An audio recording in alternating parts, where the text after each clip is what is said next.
Well, before we get out of here, it is day 16 of the government shutdown in the United States. Obviously, it's a very serious situation.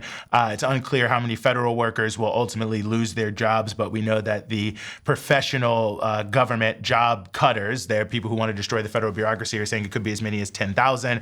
Obviously, there's all sorts of challenges to the economy that this is creating, especially in the Washington, D.C. area. People in the military may not get paid coming up soon, which could be an interesting way to see how that ends up playing out. You've got air traffic controllers and others at TSA who have to work for free because they are essential employees. So they're just at the mercy of the government, but they're not making any money as they go in. And in fact, there's now a dispute over whether workers who are furloughed but not fired will be able to get back pay.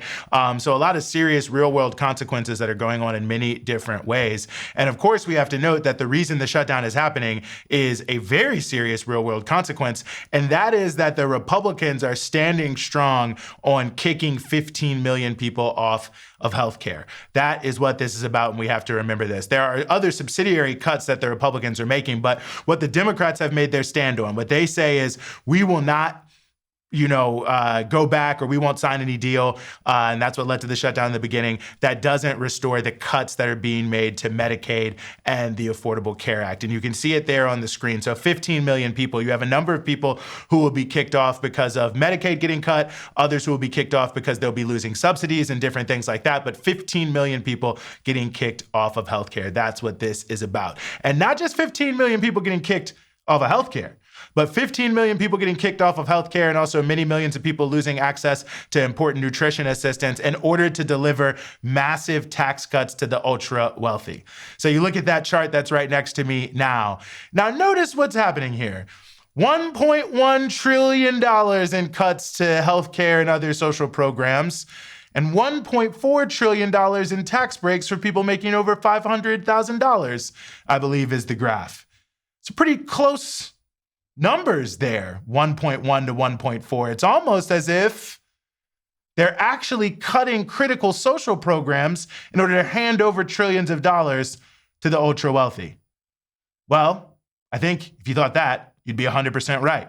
In fact, when you actually look at how this breaks down, you can see this very interesting graph that the average tax cut for a millionaire could fund healthcare for 4 people. So you can see directly right there the trillions of dollars that are being transferred, the hundreds of billions of dollars that are being transferred away from programs like healthcare, away from programs like SNAP, are going directly into the pockets of the richest people they are. $80,000 tax cut for one millionaire, the equivalent to taking health insurance away from 4 people while reducing benefits for many, many more. So basically the average amount, and that's the other thing to remember about a lot of these, is these things are averages. But as you can see, the $1.1 trillion in cuts that are happening to healthcare in this country, $1.4 trillion that is being given away to the richest people, and each millionaire getting their tax cuts on average could be funding 4 people's healthcare. So this is an absolute robbing Peter to pay Paul, Peter being the working class of America, and Paul, of course, being the tiny, ultra wealthy, 1%, top 5%, top 10%, top 0.1%, the people making so much money you could never imagine that you would make that much money. And one thing I want to note about the 15 million people getting kicked off of healthcare is I think it's easy for everyone to understand the 15 million, the subset of those people who are being kicked off because of Medicaid. And that's the biggest chunk, the funding that's going to Medicaid, it's being cut. But a lot of the discussion is around the premium prices on the Affordable Care Act exchange. And, ultimately, this is why the Affordable Care Act is in no way, shape, or form universal health care, and in many ways, was a boondoggle. It's just a giant subsidy to insurance companies, so it actually encourages them to increase costs. But be that as it may, the people who are using these subsidies to buy health care are not the ones who should pay the price. So you can see this graph that's next to me now, and this is just to give people a sense of the real dynamic toll here. If they phase out these subsidies, the premium tax credits, which is one of the key issues here, the annual out-of-pocket premium for most marketplace enrollees could go from $888 to nearly $2,000. So you can see, basically $1,000 of a jump in terms of how much the cost of healthcare would be if they phase this out. So for a lot of people, they just will go without healthcare rather than try to find a way to do it. And so, you've got the actual cuts of programs like Medicaid, and then these things like the effective cuts by just phasing out the subsidies. You make it too expensive and people go without healthcare, which, by the way, increases the cost for all of us, because if something really bad happens to people, they go to the emergency room. And of course, and rightfully, anyone who goes to the emergency room, they have to at least stabilize you. They don't have to necessarily solve what's going on, but they have to at least stabilize you. That can cost a lot of money. The government pays for those, what they're known as indigent patients. Now, of course, obviously, everyone should have the right to healthcare, so I'm not upset that people will go to the emergency room, but it just shows that even though it makes it seem like, oh yeah, we're getting rid of these costs because it's gonna lower your taxes. Well, it's obviously not gonna lower your taxes. It's gonna lower the taxes of millionaires and billionaires, but that's actually not really the case. There's all these hidden costs that are increasing. The cost of your own healthcare, which is increasing a lot of times. Even if you have health insurance from your company, they may be having to raise the cost of it on you because the cost has been raised on them. But these secret hidden costs of people who still will get sick and still have emergencies and still need healthcare, that the cost will be passed on to all of us in sort of stealth ways that we never see. So that's another consequence of the 4.2 million people, I believe it is, that are undoubtedly at least going to lose healthcare because of this big, almost $1,000 jump in the cost if the premium tax credits are phased out. So again, just to set the framing here for you, the reason the shutdown is happening and is on day 16 is Republicans have decided that they are going to kick 15 million people, working class people, many of the hardest working, lowest paid people in the country off of healthcare, that they are going to kick these 15 million people off of healthcare in order to be able to enact over $1 trillion in tax cuts that flow almost exclusively to the wealthy. And it's not just individuals, it's corporations, which is what has popped up next to me here now. Because in earnings calls, some corporations are already saying how much money they're going to save from this robbing Peter to pay Paul, take away your health care in order to make sure billionaires and rich corporations can get richer. They're saying how much money they're going to make. So you can see AT&T is saying they'll save between $1.5 and $2 billion this year. T-Mobile is saying they will save $1.5 billion in taxes this year. You've got some of these companies, Lockheed Martin, saying $500 million. You've got some companies that are actually already talking about how they're basically paying no taxes because the way they're able to do this, they're actually going to be getting tax refunds in many different ways from this context. So we have companies getting hundreds of millions of dollars, as much as $2 billion. Some of them may even save more. These are just the ones reporting it on Open's earning calls. Billions and billions of dollars from the richest and the biggest corporations. Does anyone believe that AT&T and T-Mobile are having any trouble financially whatsoever? Check your cell phone bill.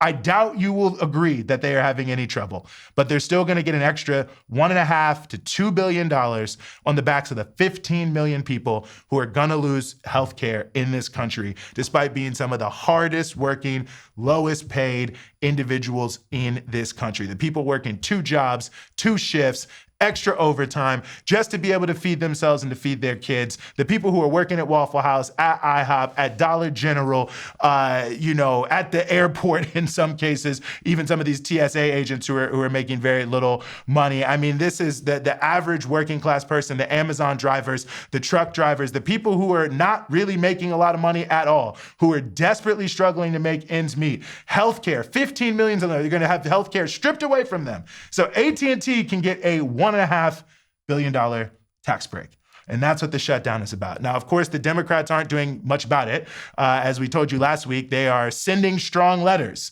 They are urging Republicans who have some sense, which apparently they obviously don't, to come to the table and negotiate. So you can't count on that guy, Chuck Schumer. You can't count on Hakeem Jeffries.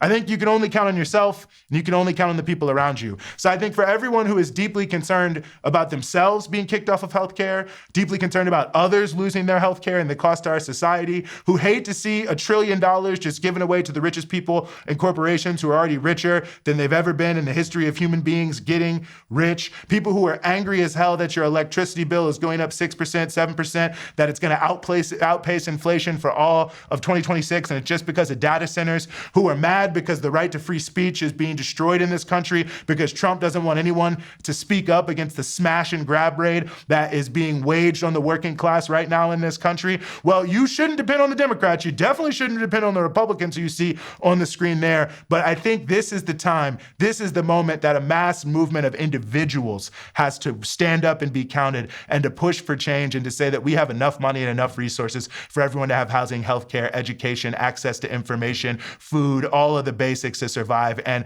quite frankly, to thrive when we look at the state of the economy and what's possible, except for the hoarding of billionaires that creates all these artificial shortages. This Saturday, October 18th, is going to be a No Kings Day rally all around the country, over 2,000 events. I'm just a journalist. I'm just a person. Just take this as my advice to you from an editorial perspective. If you're angry about the things that I just stated, if you're angry that neither of the two major political parties is doing anything about it, I would show up in the millions on Saturday wherever you can to show that the people are not going to be quiet, that they have their own agency, that they're not waiting for Trump, that they're not waiting for Schumer, that they're not waiting for Jeffries, that they're not waiting for Johnson, but they're going to take history in its own hands and change the world as they have historically over and over and over again.